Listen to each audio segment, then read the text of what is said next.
SpaceRandos. Back at it again with the randos in space.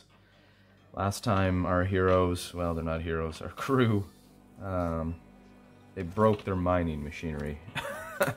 Just a minor breakage. We have a loss of 10% in production, in output of production there.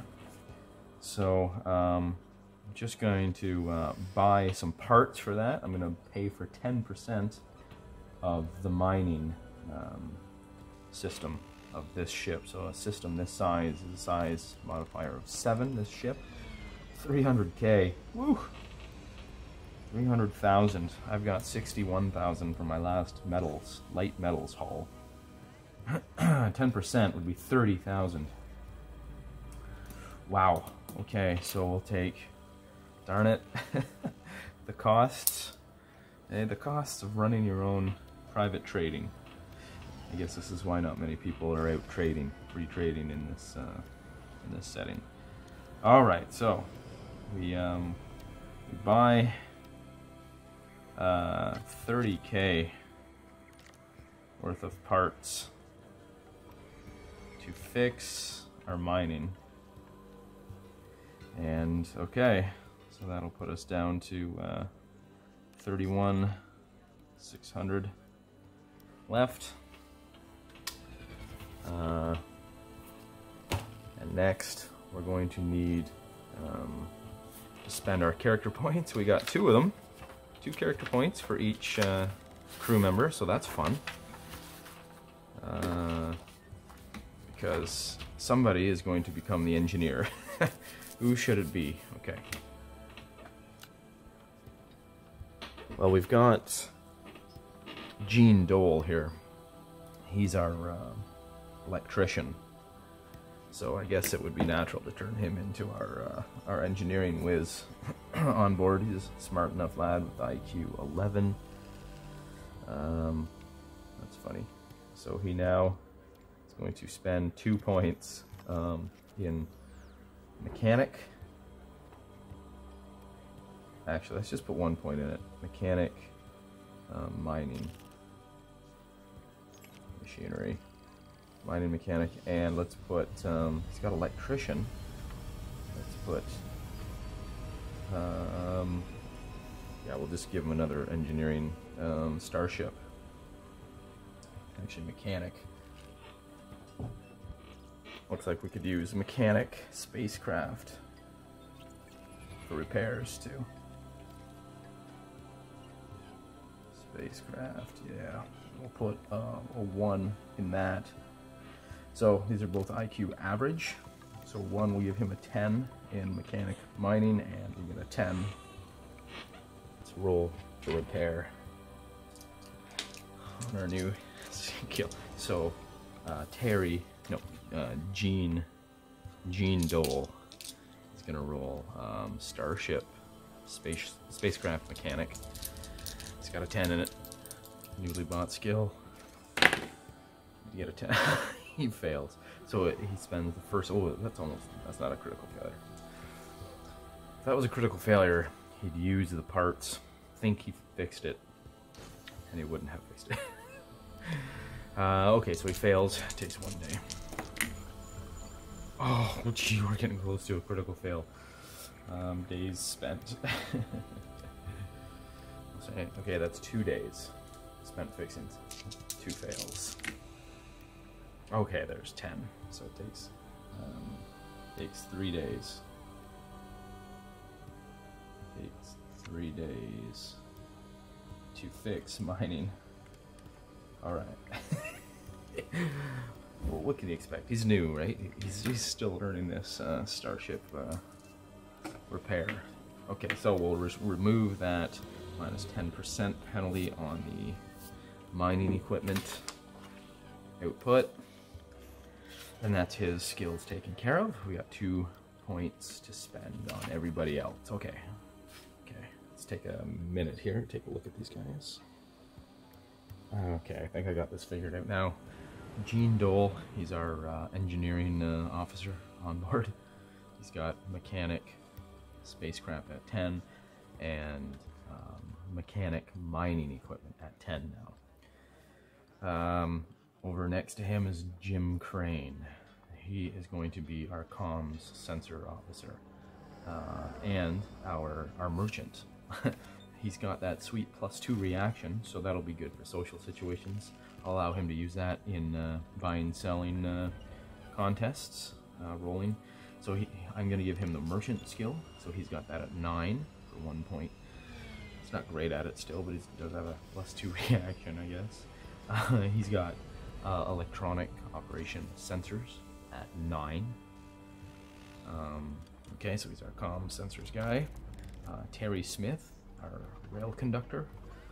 Oh yeah, sorry, Jim Crane was our hazmat guy. He's the guy with the one hand, but he had the wealthy advantage, so he blew all his starting wealth to get a prosthetic hand, and his wealth continues to maintain that mechanical hand, we'll say. So his advantage, disadvantage more or less cancel out, but I'm going to leave them on his sheet just for flavor, because so we remember his interesting background. So Terry Smith was the rail conductor who took to the stars, and he's going to be our captain.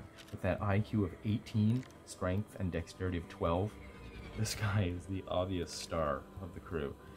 I took leadership for him, so he's going to be the captain. He's got leadership of 1. That gives him a leadership skill of 17. This guy is smooth at the helm too.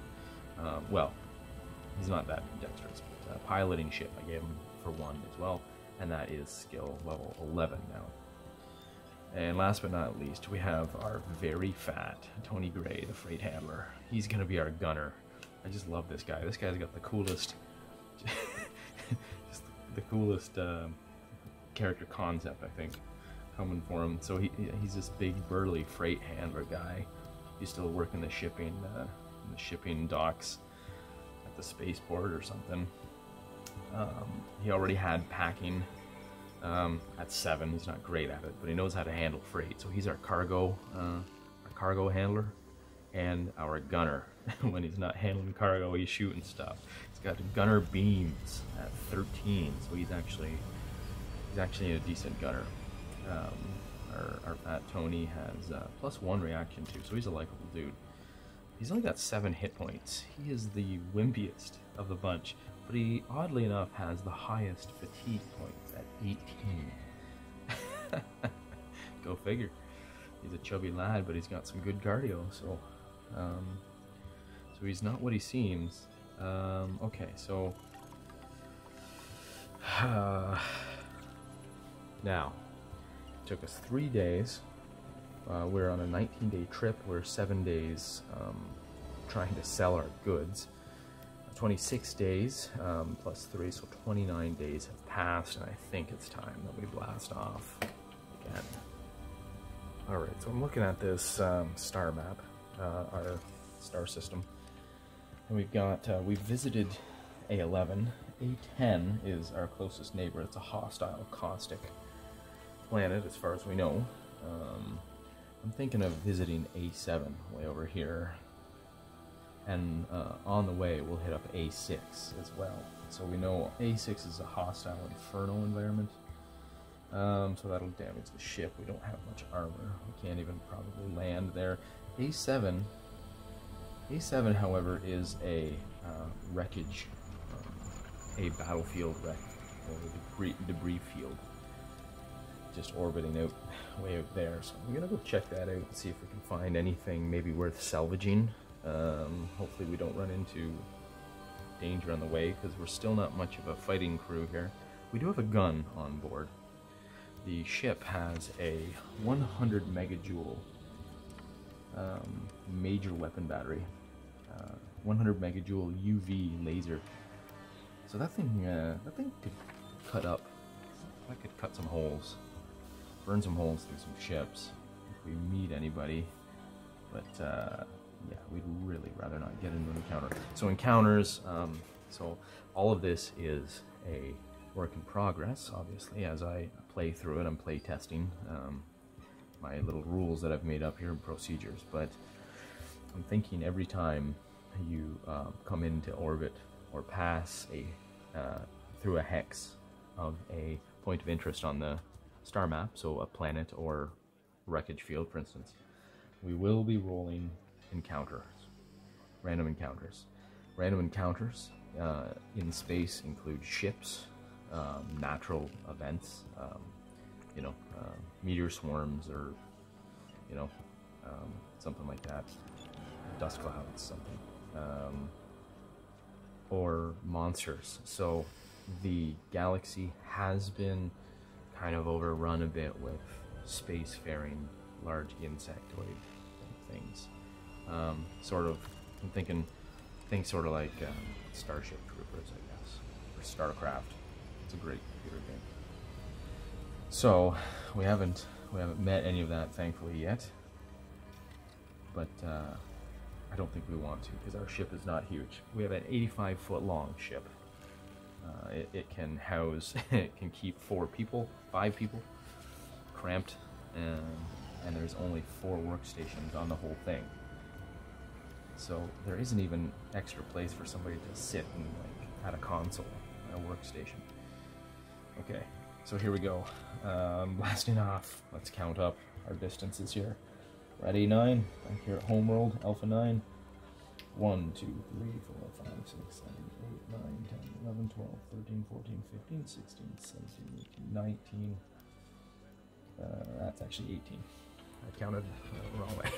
18 hexes away. We'll have to boost for half and decelerate for the second half. 18, so that's 9. We're going to boost for 9 hexes. We have a 1G acceleration. 9. Okay, so first day is 1G. Second day is 2Gs. Third day is 3Gs. 3AU, sorry. 3Gs will cross 3AU. And fourth day. 1, 2, 3, 4. Yeah, 4 days. So it'll be about 8 days, we'll say. Okay, day 30. Blast off A9 to A6. 8 days transit. Sorry, 8 days boost. And 8 days decelerate. Okay. I'm not in love with this method of calculating travel. I might come up with a way to simplify that still, but for now we'll go with this. So we land, well, we enter orbit day 40, yeah, day 48 of our spacefaring calendar. Day 48 total. We've been adventurers in space for 48 days. I'm counting up this way because I am trying to keep track of my food stores. I have a ton of food in the cargo hold, and that is 400 days worth of food. 500 days worth of food, sorry. Well, we'll just round it down to 400 days. We'll say that we get to eat a little better, because then I can divide it by 4 guys. So 100 days for each guy of food left. We're halfway through our food store, so we will have to spend $1,000 to buy another ton of food soon. And so far it's looking like there's no other inhabitants, no other cities, spaceports, space stations, or anything in this star system we've discovered yet. We'll see. So we're entering orbit. That's probably easily enough done. Needs a piloting check, I guess. Well, we'll just see if he botches it. No, he doesn't. He makes it. So Captain brings it into orbit around A6. And we'll spend the day scanning. Day 48. Scanning A6. Alright, now it's time to check for encounters. Yes, and if we had navigation, which nobody here does, I have no navigator, we could have possibly, I think I would allow a navigation roll to plot a course right into an orbit and maintain, if we don't think we want to actually land on this planet, which we don't think we do, we could use navigation to slingshot ourselves, right? Maybe, you know, do a loop or two at a higher G, a higher speed, and then exit the orbit and continue on at a higher velocity. A little fancier. The way we're doing it now, it takes more time, but you know, it's simpler. We just pull in to orbit at pretty much a coast. We're just drifting. Okay, so encounter 1d6 encounter. We have a 1. Dang it. Okay. We have an encounter. Oh dear, oh dear. Okay. Okay, we've got encounters. I need a 1d8. 1d8.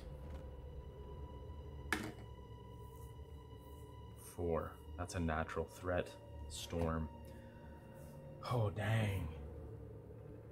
Alright, we're going to roll on the type of natural hazard. 2, we've got a meteor swarm.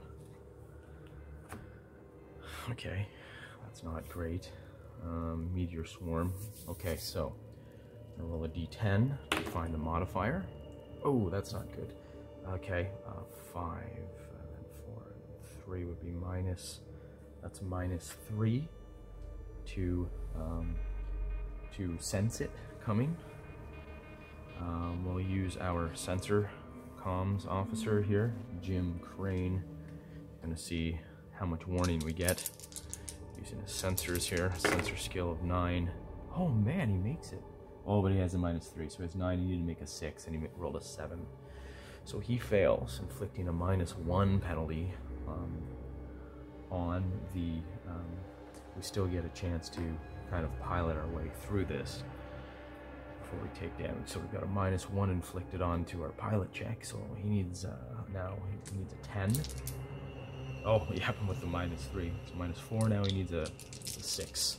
And whatever the margin is, that's how much damage we're going to take directly to the hull. Well, to all hull.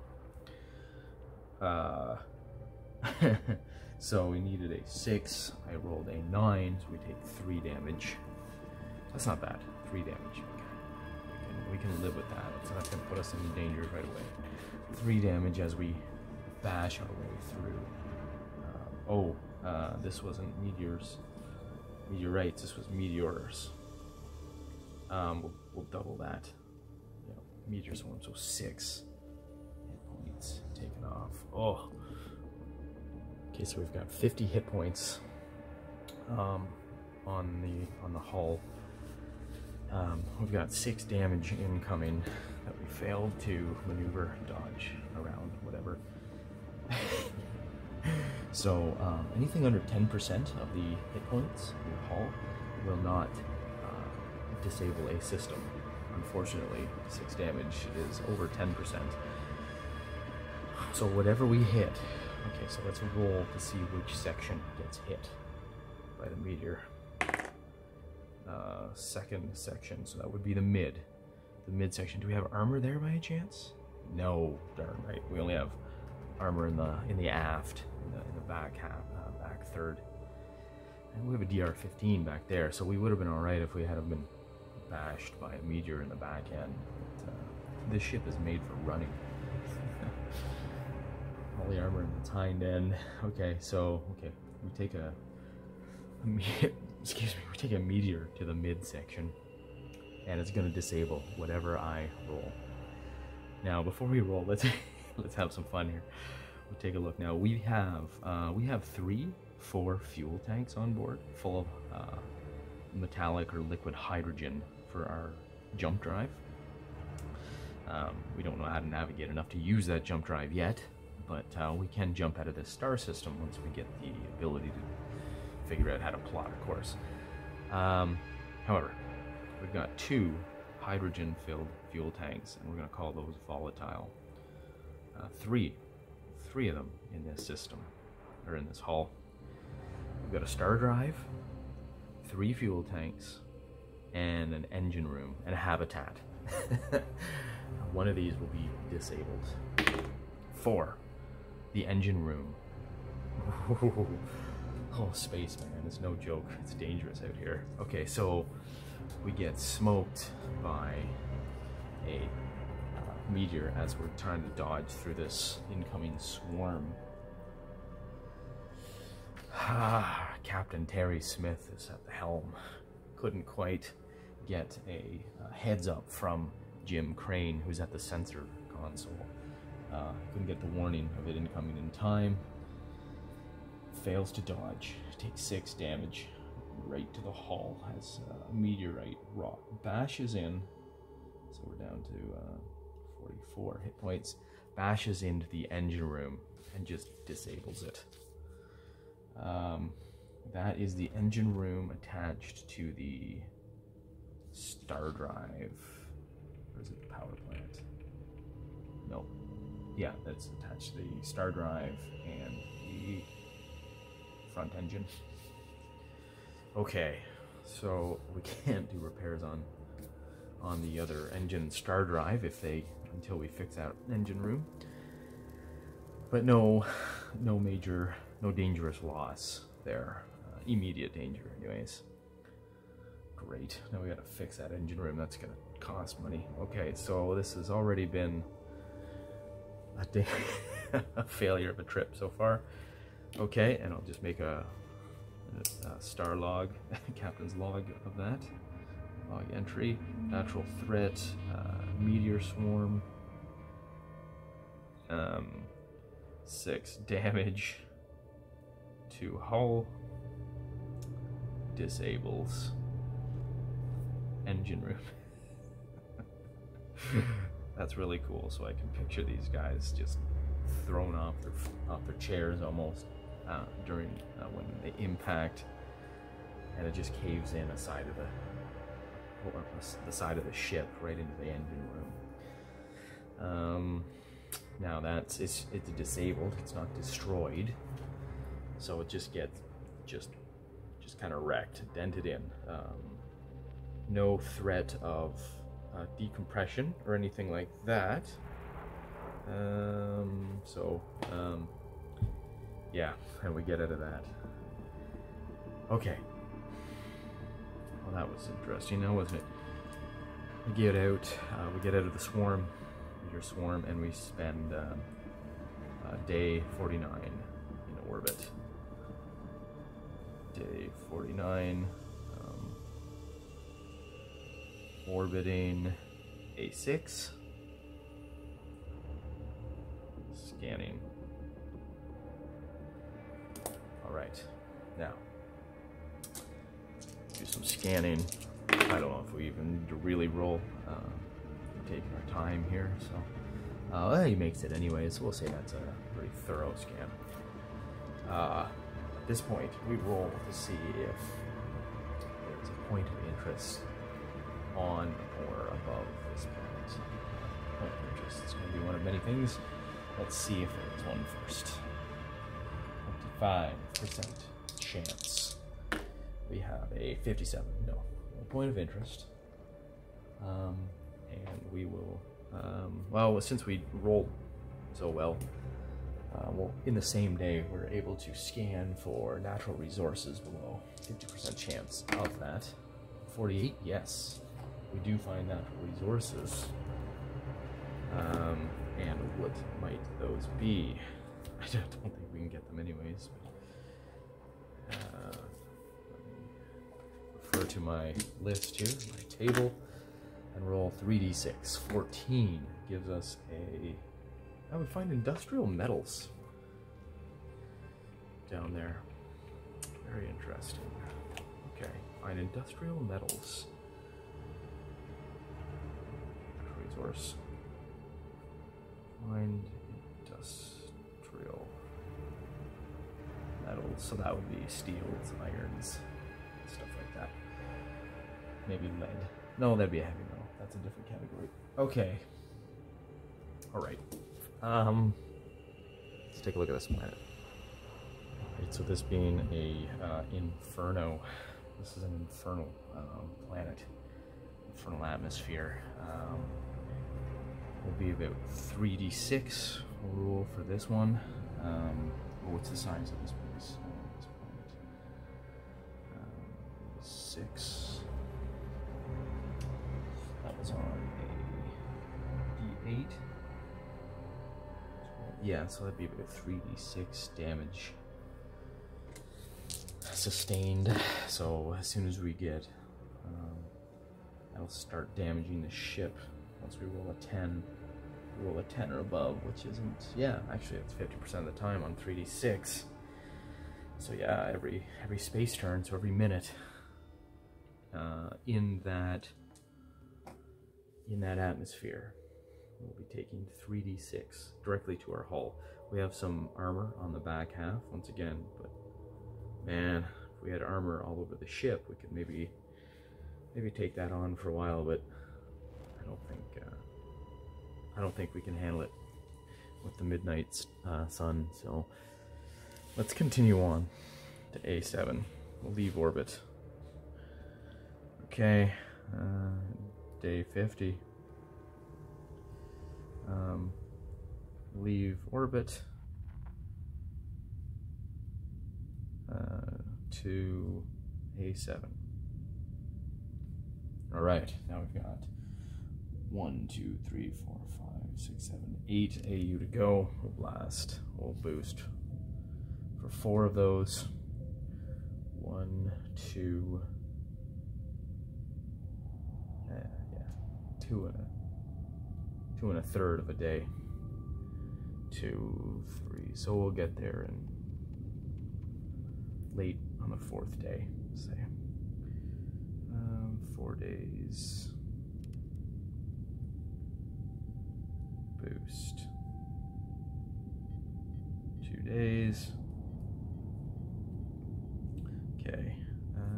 So 4 days later we arrive. So 54 days into our food rations. Day 54. Enter orbit. Around A7. Alpha 7. Alright. Oh yeah, no, this is not, there is no orbit. This is the wreckage. It's a battlefield wreckage. Wreckage / debris field. Cool. Okay, let's see. Let's see if we got a point of interest here first. So we'll spend the day scanning. Oh wow, we made the scanning roll again. Target number 9. I rolled a 7. And let's see, we got point of interest chance. 25%. 23. Okay, we find something interesting. Floating through the debris field. 9. Or as part of the oh shoot, there is a colony. There's a space station here. Oh dang. Okay. That's interesting. Indeed. Point of interest. Captain's log. Entry. Point of interest. Yeah, station. Space station. Options on this table are city, colony, space station, something, some habitat, some civilization here. Space station, awesome. Okay, there's a chance it is active, a better chance it is active, populated. Okay, let's roll that. So that is a D8. Oh, this is gonna be juicy. 4. Oh no. 1, 2, 3, 4. It's in ruins. Yeah, makes sense. Space station, ruined. Yeah, makes sense because it's in the wreckage of a battlefield, an ancient battlefield. So you can just picture us coming in to this huge wreckage field, and everything's just floating debris and blast ships. And we managed to find a space station amongst all this. This is probably what the battle was over. They were defending this place.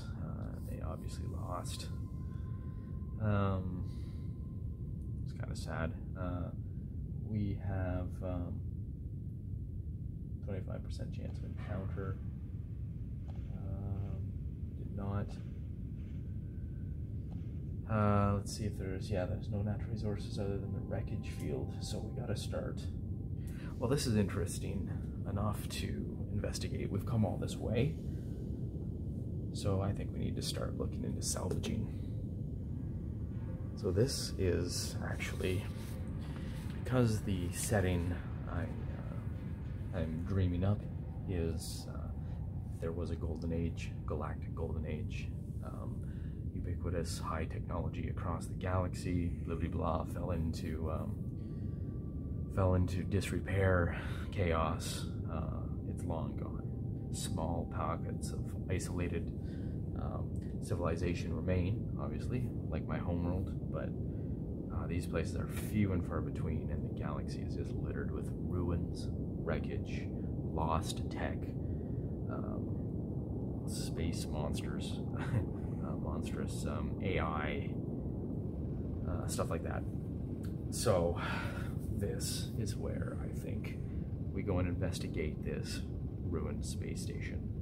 Now, we don't have a lot in the way of equipment yet. I haven't been able to get enough money to buy anything cool. No lasers, no personal weapons, no nothing. We're gonna bust out Ultra Tech book here soon. Maybe buy some equipment. For now, what each ship comes equipped with, is personal evac suits so that we can spacewalk, stuff like that. So I think it's time for a right proper space crawl, dungeon crawl. We're gonna dock up. We've got a clamp. We've got an external clamp on our ship. That'll make it easier to dock at this ruined space station, and we're gonna go in there, investigate, see what kind of treasure we can find, see what kind of lost tech, see if we can salvage any high-tech stuff. Maybe there's some, who knows, I'm gonna start rolling on some random ultra tech tables, I think. Maybe we could find some higher tech stuff. Small chance of that. Be nice to find some laser rifles, some weaponry, or maybe some personal vehicles. I was really thinking I could use like a small hover vehicle or like all-terrain vehicle. Throw that in my cargo hold for any kind of planetary exploration we might want to do. If we ever visit a planet that is not hostile or barren. Yeah, so here we go. The sensor work by Jim Crane there.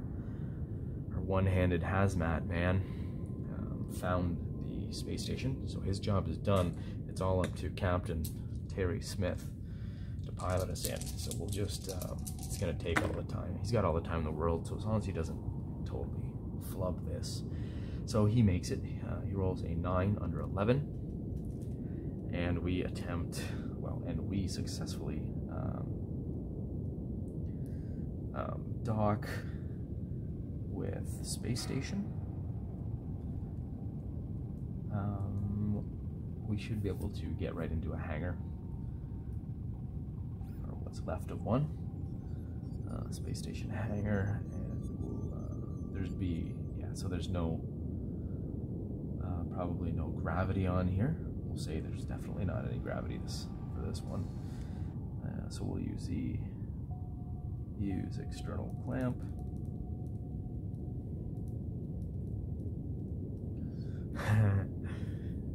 Awesome, and it is time to, we all grab our tools and our weapons that we have. Not much. Crowbars, we have two crowbars, an electrical and multimeter kit on our electrician here, and I got a can of mace for Terry Smith. He'll take a crowbar. Oh, he can't use a crowbar. He's got a liquid projector skill, and that's it for the canomace. So, whatever, he's got that on him. Okay, this should be interesting. And we, oh, should we leave somebody with the ship? Oh, dang. Maybe we should.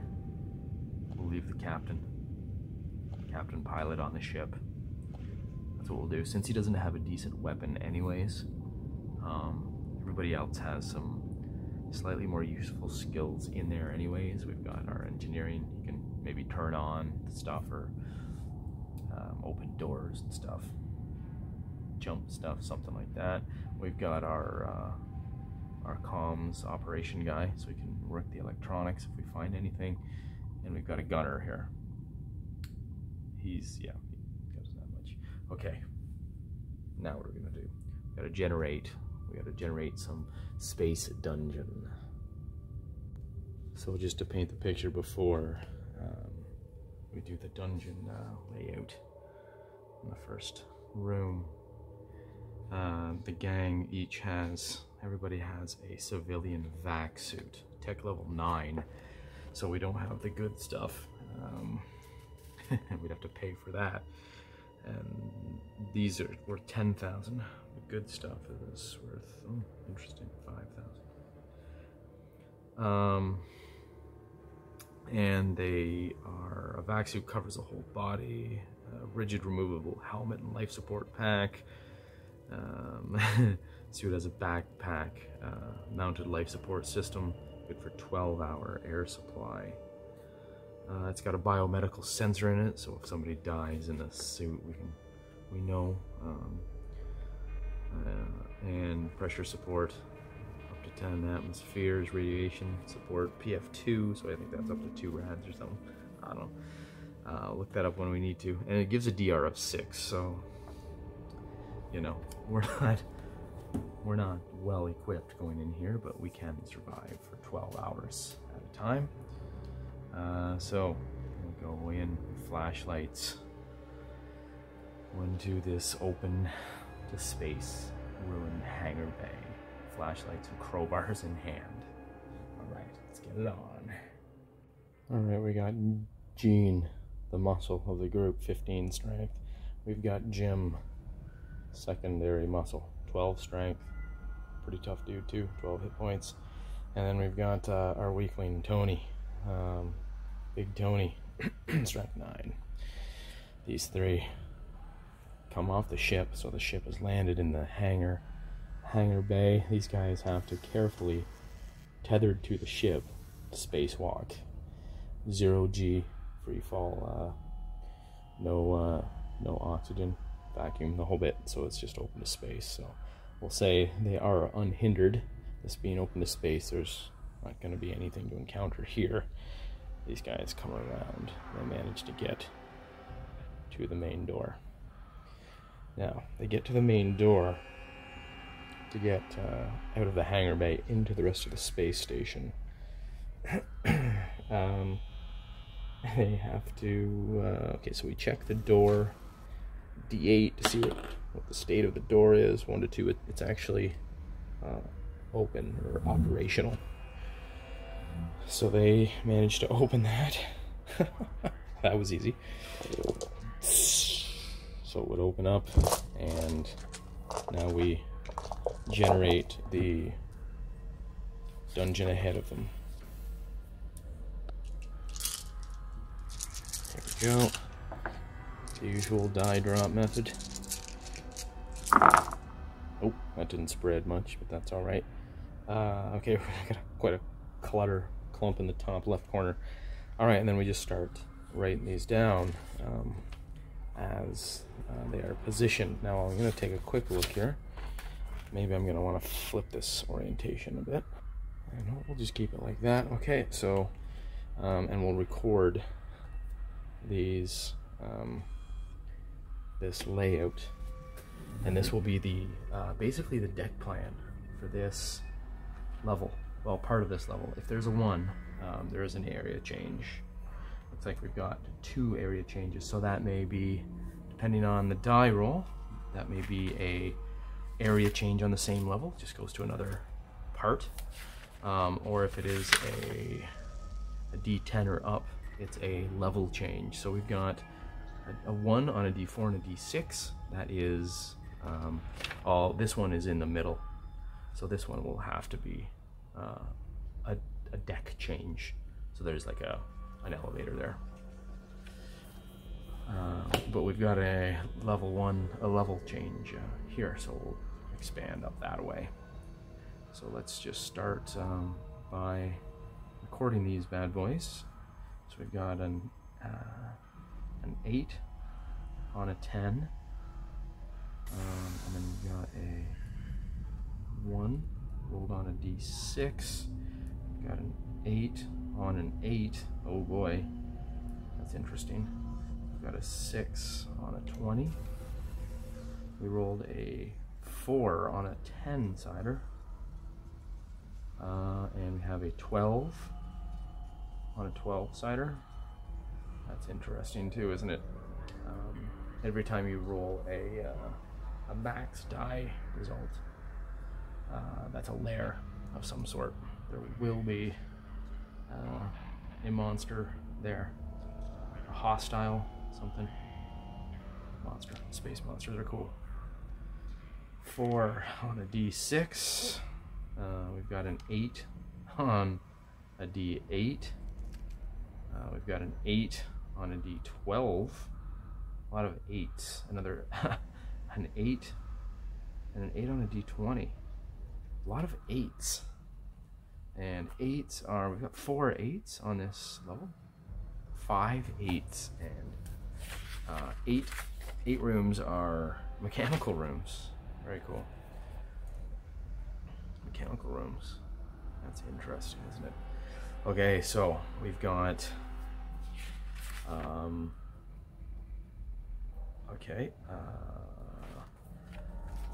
we will come in to, we step in off the hangar and we walk into a, so we'll go A1. Room A1 is 8 on a 10. A1. I don't know if you can see that there. I'll smooth that up. So we walk into a mechanical room. Now that we've got our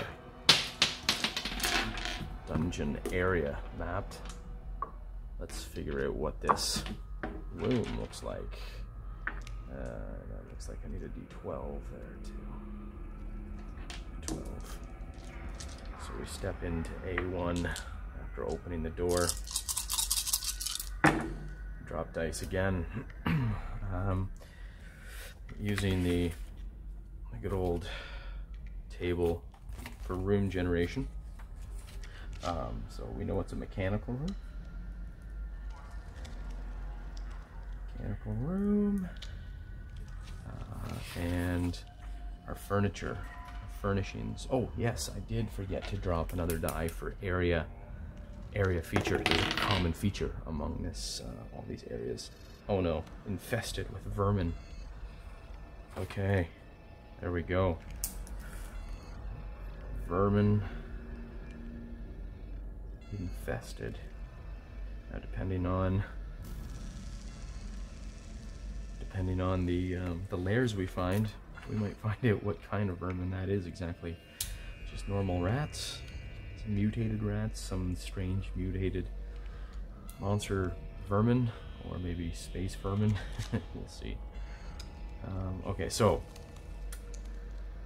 in this room, this is a mechanical room. Here's what we rolled. So it's looking to me like we're gonna make this into sort of an L-shaped room.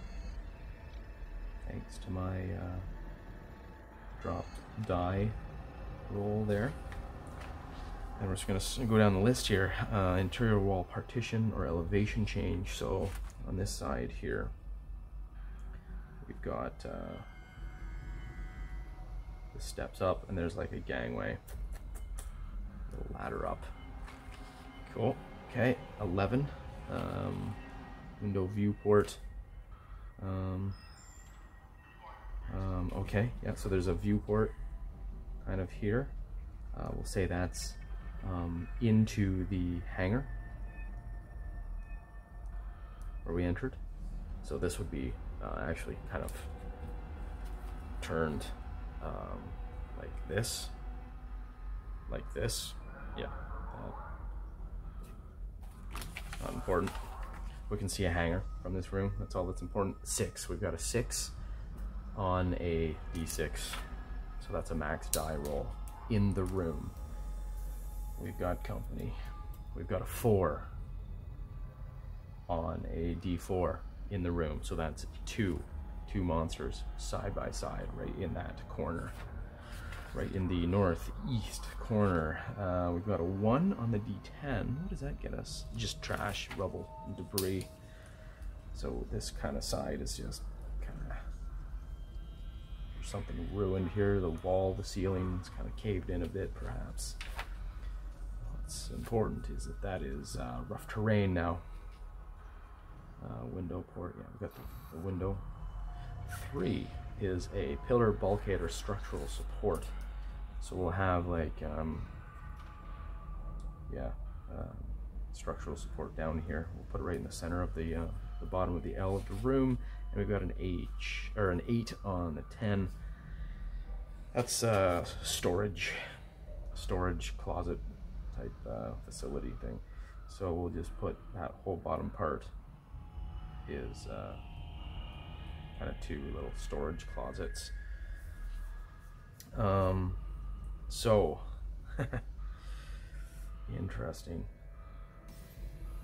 So sorry, we have to come into the room, so we'll come in here.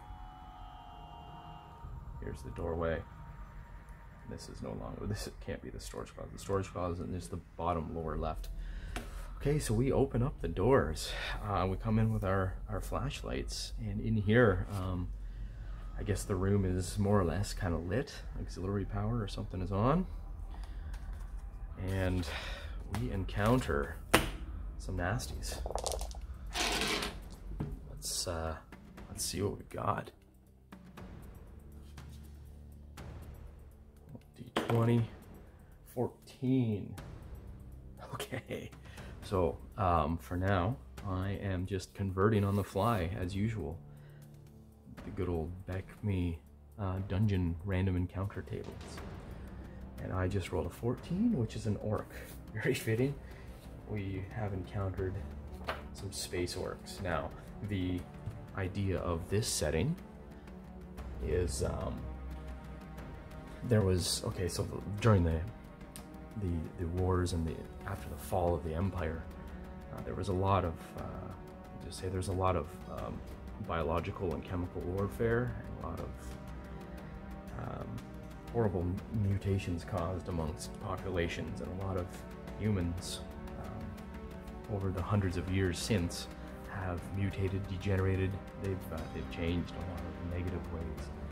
I'm thinking a lot of similarities to the Reavers from Firefly. They just become primitive, very violent. They just make a bad guy, just make a great villain. So there's lots of them around. Stories say. And our crew is encountering some space orcs for the first time, Reavers. Okay, we've got this kind of set up here. You can kind of see the room extent here. Just like that. Here's the doorway in, closet. The 2 space orcs, wretched things living in squalor, are in this back corner. As our heroes, well, not heroes yet, step through the blast door. It cycles, probably an airlock cycle through there, because this is pressurized and gravity and has atmosphere. So we step in. They would hear some cycling of the airlock. So I'm not sure they would be surprised. It'd be impossible for them to be surprised, so they would sneak up, possibly just to kind of take a look. They wouldn't expect, probably wouldn't expect company. Let's do a intelligence roll just to see if they do suspect anything. Oh, no, they failed. No, they don't expect explorers. They just figure, oh, that door is probably malfunctioning. Maybe we better check that out in case it's something, you know, gonna cause them to lose oxygen or atmosphere. So they start moving up, and then out steps the gang. So we'll roll surprise for everybody. How about that? See who does get surprised. Oh, yeah. We're surprised. Alright. So we're surprised. We're mentally stunned. They will move in and attack on sight, because that's what space orcs do. They both move up, and they will have they'll have kind of clubs on them. I don't think they'll have guns or anything like that. They're living pretty primitively here in the wreckage of this space station for who knows how many generations, probably several. And yeah, they're gonna go to town, go to work on these PCs. Okay, so here we go. Our guys can do nothing. In this case, I'm gonna say that they can defend as normally, though, because these guys did have to rush up to them. So here comes the first attack. He needs a... What do they attack with? Oops, I better check that. Yeah, okay, I better record this down. Alright, so they've got 10 hit points each. They don't really have any armor on them. They've got an attack of 11, because they're just kind of, you know, just hobos, I guess, living here. Just scrounging, trying to stay alive. They don't have a lot of combat expertise. I suppose they wouldn't have to fight much here. They're pretty isolated. They're stuck on the station. Nobody comes to visit. They'll do 1d8 with their crude, like, pipes and crowbars and whatever they're using as clubs, and their dodge is just a measly 8. So these things just rush us mindlessly with an attack, looking for... Oh, yeah, he's got a -4 because of the move and attack, so not looking good. Here, he's going to need a 7. Oh, and he rolls an 8. Just barely whiffs over Tony's head. This guy right on Gene. Oh, that's an 8 as well. Two very close attacks, but nobody hits. My side goes and starts making IQ rolls to snap out of their surprise. Wow. Okay, that's a 7 under 11 for Gene Dole, the electrician, the brawny electrician. He's fine. Snaps out of it. Next turn he's acting. We've got a 13 under on a 10 for Jim Crane. So our our hazmat man, he's still stunned. Oh, an 8. That's a nice roll. An 8 hits Tony. Big Tony's IQ of 8. He's the worst of the lot. 9 strength, 8 IQ, 9 health. But he is not stunned. So I'll just flip over Jim's token here. See if he is stunned still. He'll get a +1 on his roll next turn. Okay, initiative time. Black is the bad guys. 3 for the good guys, 4 for the bad guys. Bad guys swing those pipes. Oh, that's a critical failure. That's a 17, not an 18, but a 17. He will, why not? We'll roll on the critical miss table. It's always a good time. We're just starting out, gotta warm up. Drops the weapon. Yeah, I was gonna say he kind of throws that pipe. He drops number 1. Reaver drops his pipe in the fray. Guy number 2 swings with a... Oh, that's a close one. 12. He misses. Okay. Now, we get these... Oh, shoot. We only have... Okay, so Gene... well, gee. He'll draw his knife. That's all he can do. Would he have had his knife in hand? No, probably not. it would have been sheathed, but Jim would have been carrying his crowbar, so he will swing at the guy who dropped the pipe in front of him. He rolls an 8, and he's got a club of, oh gosh, a club of 5. What a bunch of pylons, eh? He's got a dexterity of 6, so what can you expect? He's gonna have to all-out attack next turn. In fact, yeah, next turn he'll do that. And we got. Oh no, sorry, that was Tony. Tony has a club of 11. He did just hit. My mistake. Jim is still stunned. He couldn't attack. So Tony lands a blow on the orc who just chucked his pipe in front of him. Oh, and he fails to dodge with a 9. Needed an 8. So Big Tony lands a weak swing with that club for 1 damage. 1 damage caused. Ping. This kind of nicks the guy with a crowbar. Alright. Yes, and Jim Crane is going to make an intelligence roll to try and snap out of it. He rolls a 12. Needed an 11 this turn. Failed. Initiative, who's up? We're up first. Okay. Tony's going to swing again. That's a 10. That's a hit. He needed an 11. He tries to dodge in front of him and fails with a 9. Needed an 8 again. Close one. Ooh. Oh, he pings him for 5 damage. Ooh. Clubs that guy. Good. 5 damage. He's down to 4.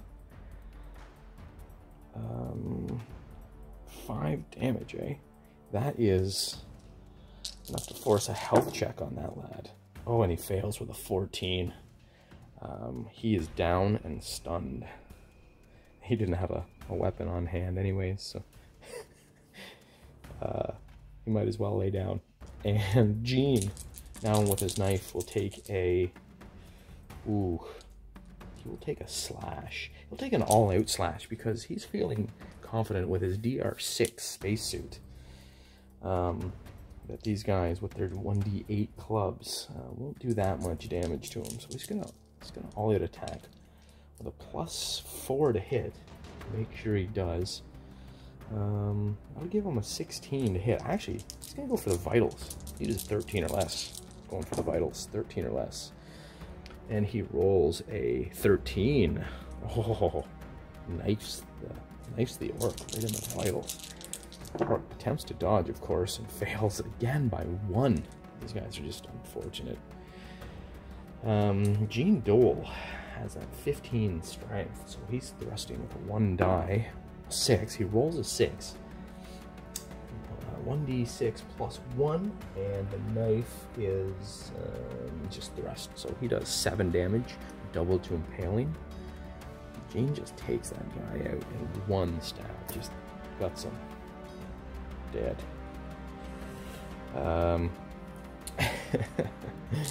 Poor Jim makes an intelligence check. He needs a 12. He rolls a 12 this time, barely shakes it off. Comes out of his mental stun and brandishes his crowbar, and that's all he can do. He can't attack this turn.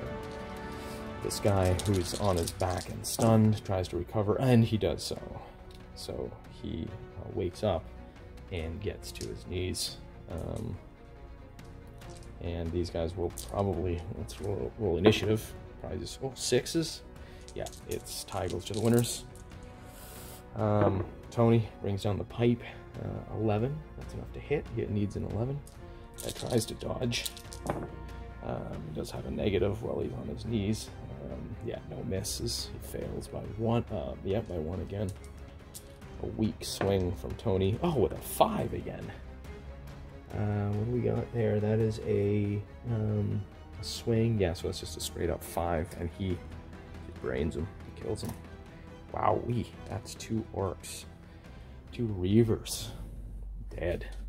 Dead in the mechanical room. Oh. Well, that couldn't have gone much better, actually. Not bad for our explorers. They're bold. What can I say? Well, didn't have much choice here. They were jumped on the other side of the airlock, so even if they wanted to turn around, it would have been a slow process. They could have jumped in the airlock with them or whatever.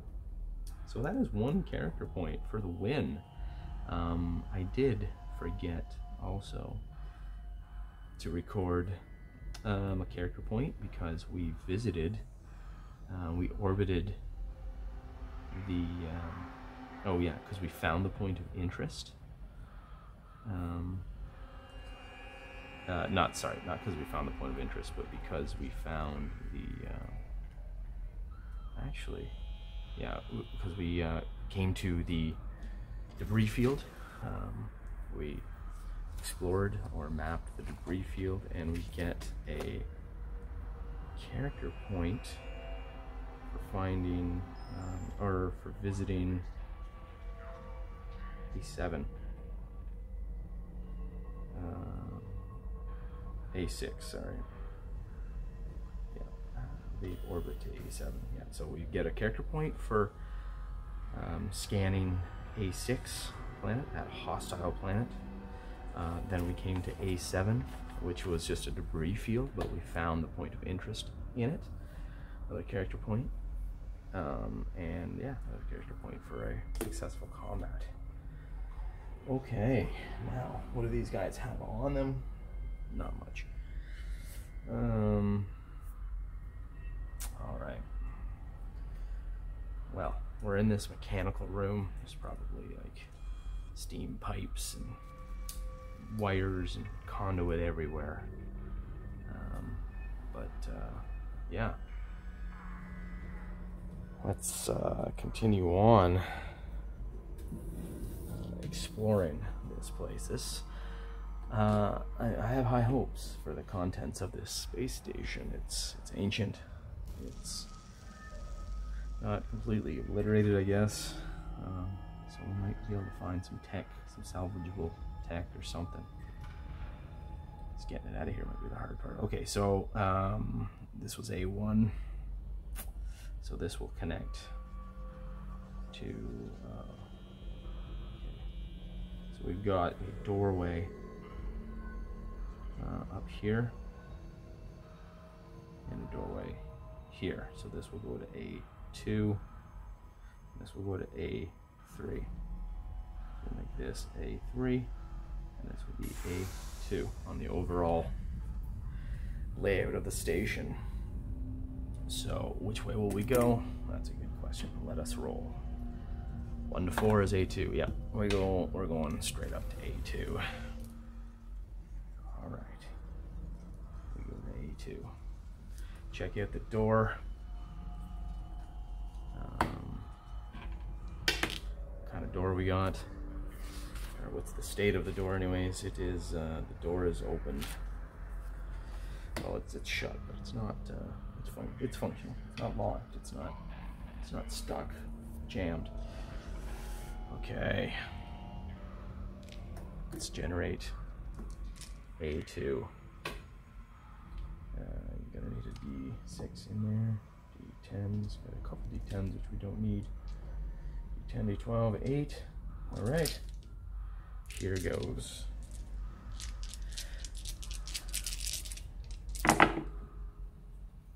Okay, so we come up into another mechanical room.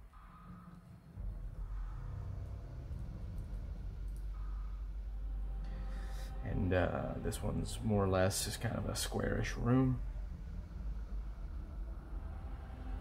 Oh, we got more company.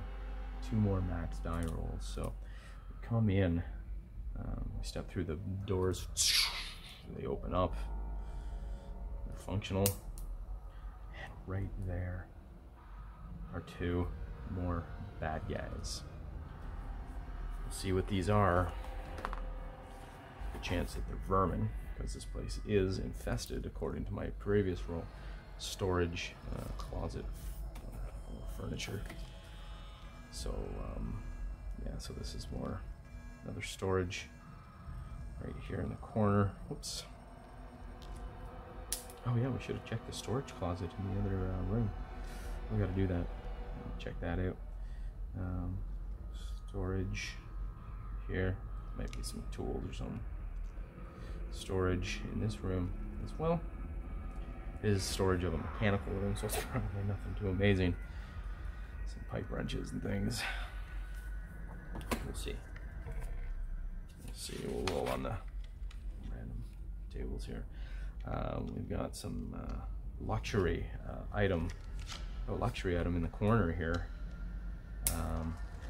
Okay, so something kind of in the corner here. I'll just put Lux. I'm not sure what would be too luxury in the mechanical room. Maybe a nice like one of those floor zambonis, you know, for shampooing, or they wash the floors. I love those things. Need one for my house. And we have a grate in the floor or a wall, so we've got a big grate in the middle there. Kind of big room. Get a lot of those in these starports, space stations. And then we have a 4 up in the corner on the D10.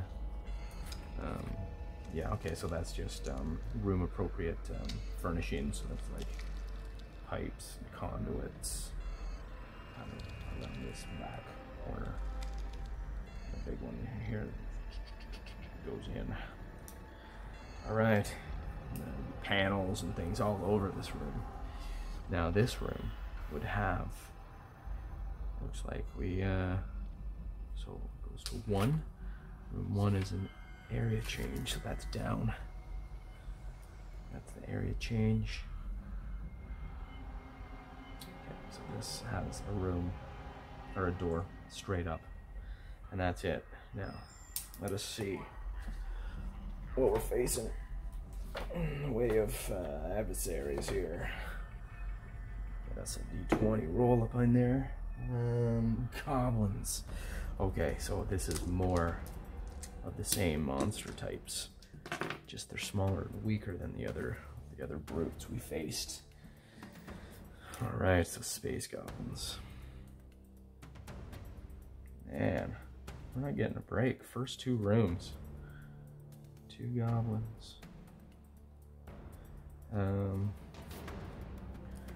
they'll have clubs too, just not as strong with them. Goblins will be HP 5 each. They'll attack with 11s. Dodge would be better though. Dodge a 9 for these little guys. Damage 1d6.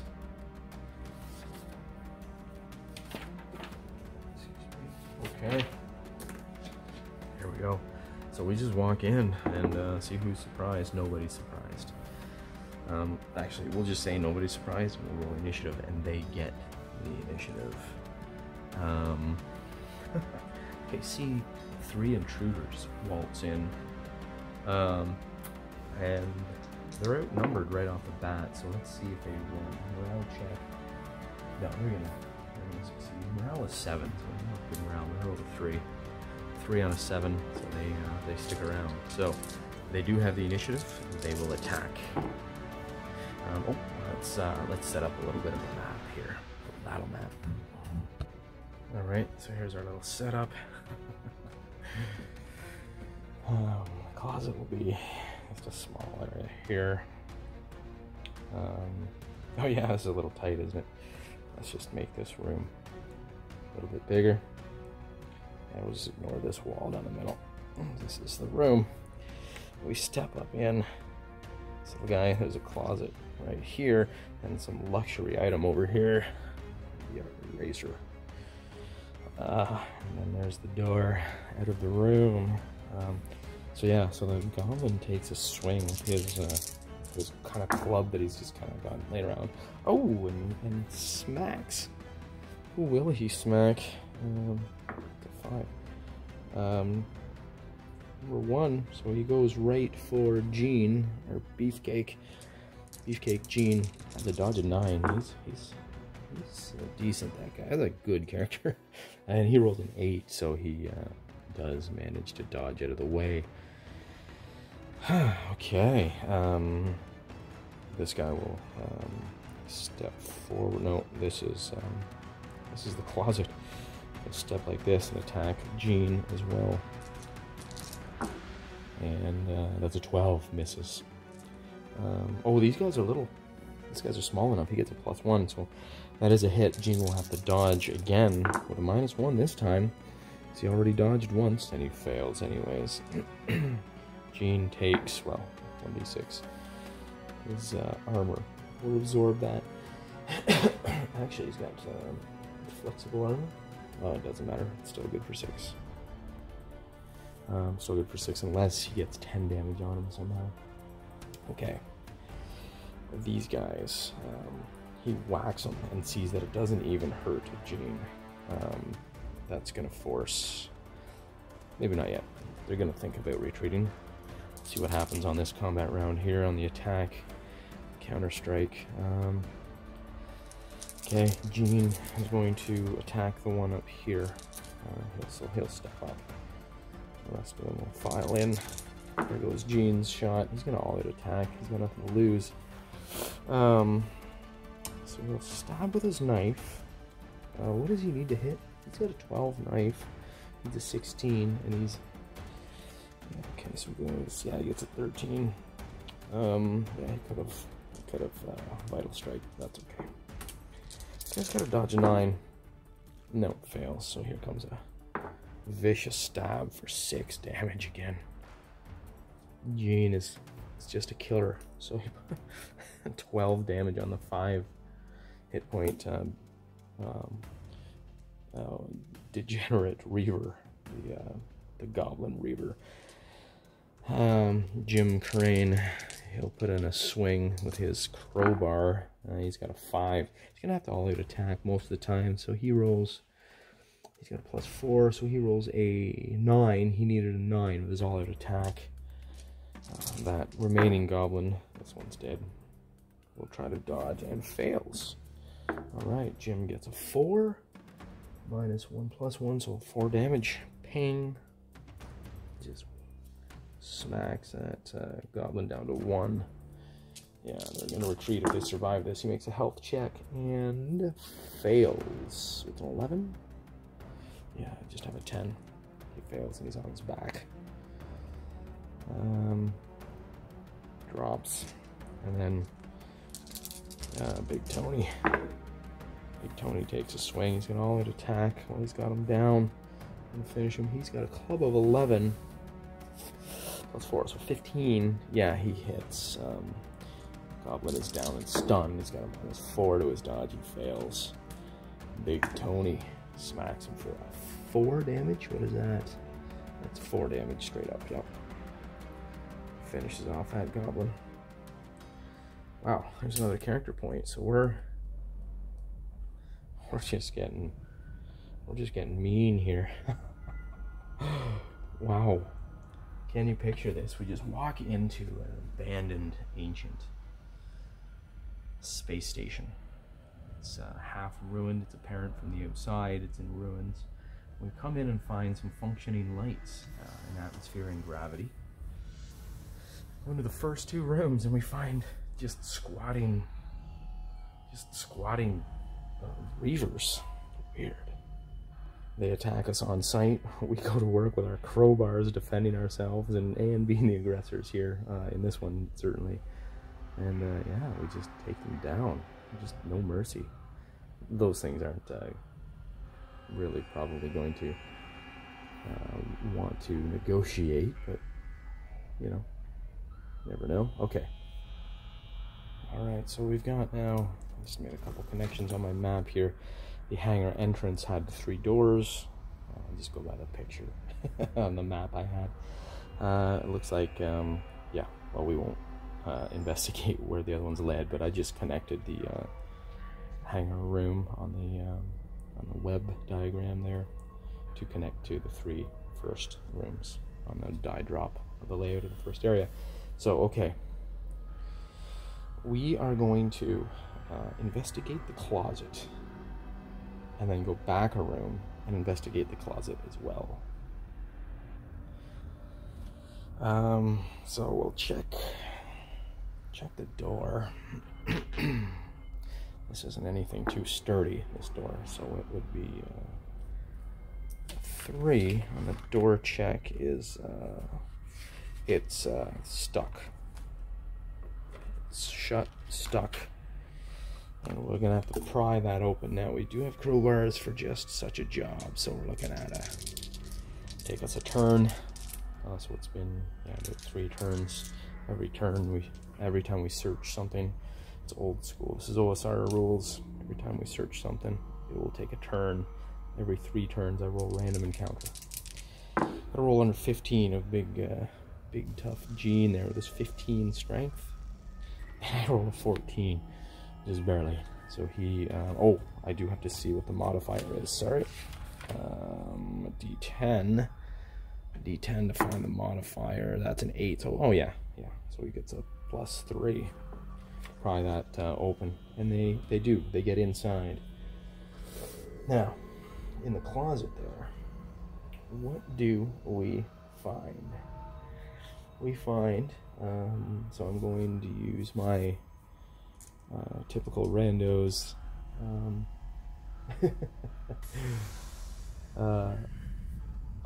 unguarded treasure table, and we get find 1d6 times 100 worth of treasure. So $300. Okay, $300 worth of junk. I don't know if that's worth even taking. 50% chance of higher quality stuff. 50%. That's a 36. Yeah, we hit that. So 1d6 times 10 this time. So 400. So 300 plus 400. That's 700. Okay, 700 bucks worth of equipment and tools. Okay, put this down. Find in closet, $700 in tools. Not sure if we're gonna haul that. Might as well. I mean, gee, fight our way in here, right? There's a 5% chance of so on my table it's valuables, like gems is what it was for randos for fantasy, but maybe power cells here, jewelry or art. Not likely in the mechanical room. And 2% chance of special, so that'd be a high-tech piece of equipment. No, nothing. Okay, so we got $700 worth of tools, so probably a toolbox that we can grab. So yep, we'll grab that. Okay, grab that. We'll take it back to the next room back. Actually, before we, yeah, sure, why not? Let's go back there and see what kind of. So we look in there, we find another $400 worth of tools. 400 and tools. And then 50% chance of power tools and things. 9. So yeah, man, 1d6 times 10, so it's another 500. Okay. 500. Okay, now we're starting to get some haul. That'll buy. So far, we've got enough money to replenish our food stores on the ship, which we are halfway through already, I might add. Space travel, man. Takes time. We go through a lot of food. Okay, no specials. A little bit of artistic stuff. No, nothing. And a high-tech piece of equipment. Nothing. Okay, so we'll take that. Okay, so that's 900. That's 600. $1,600 worth of tools. Let's see what their state is. Yeah, well, we'll just stick with that for now.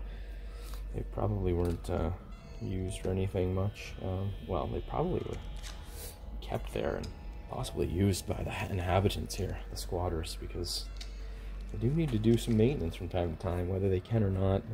Probably figured it out. Maybe that's what the goblins.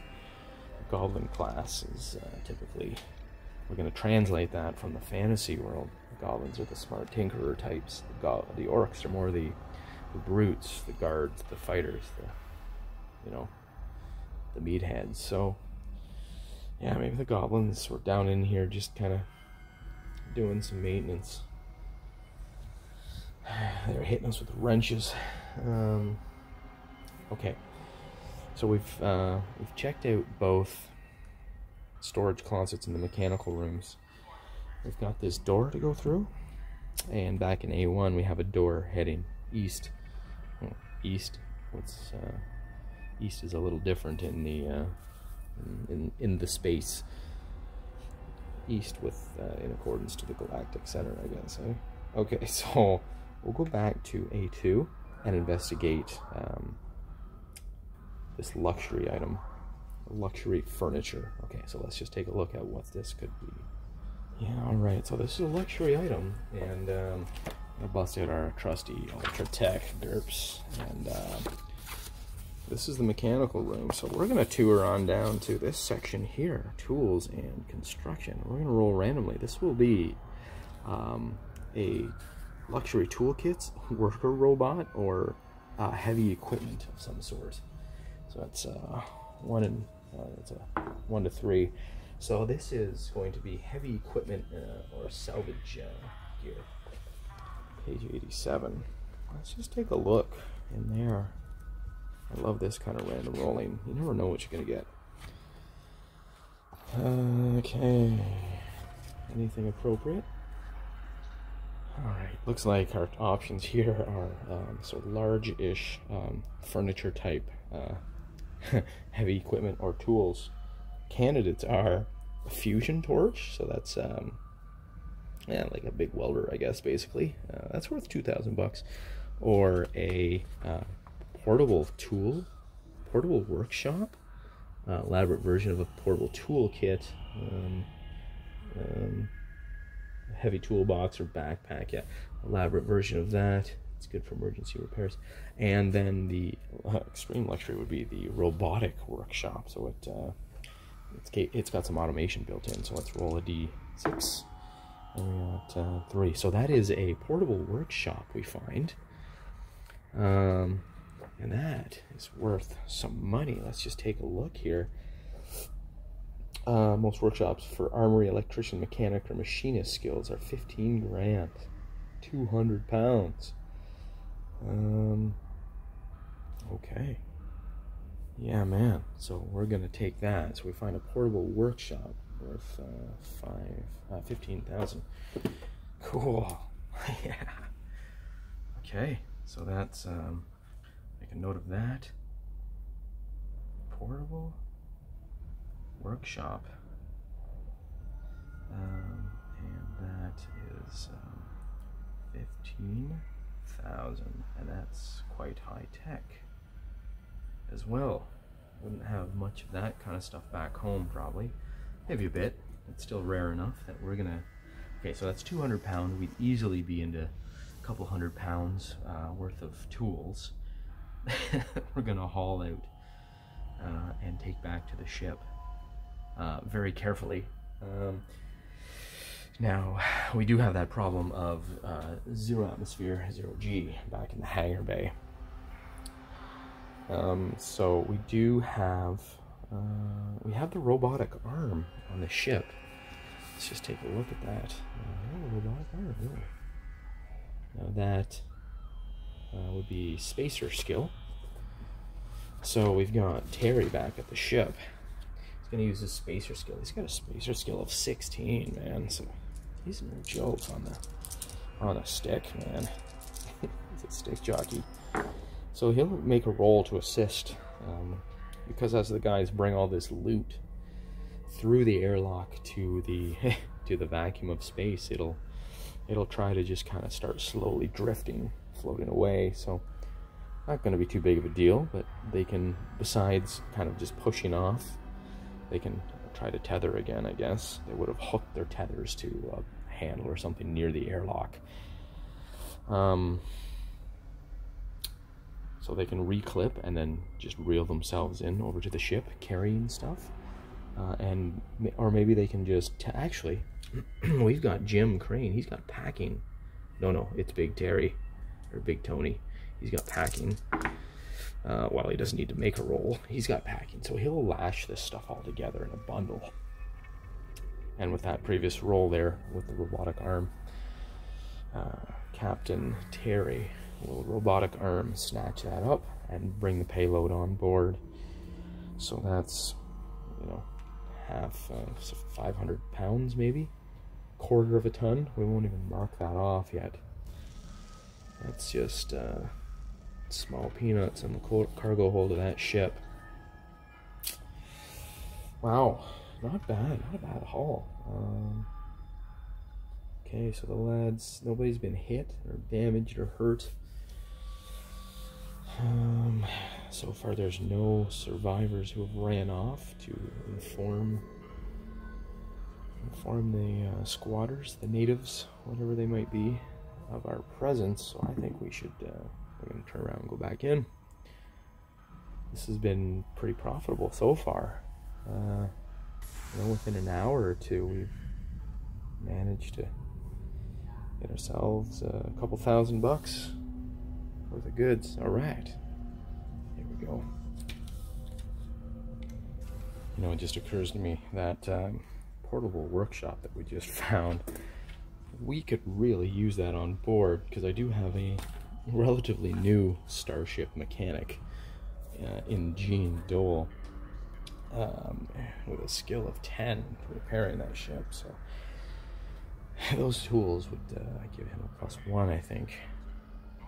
So maybe we won't be selling that. Yeah. It also just occurs to me that we're running around in DR6 vac suits. Pretty good. Like, DR6 ain't bad for a flexible suit. But if we get stabbed or punctured, that suit is useless. Well, it'll still give the DR, but no longer a vac suit. So yeah, my naive bravery there reflects the crew, and they're probably thinking similarly. They suddenly realize, oh crap, if we had got stabbed, we'd be in trouble getting back to the ship. All right, maybe we'll okay, before we head back in, these guys will return to the ship and just mentally process what they've seen and how they're going to maybe be a little careful on this next foray, because we've got a couple choices on which ways we want to go. A3, or continue straight ahead through to A4. All right, roll on. Space Randos. Pew pew pew.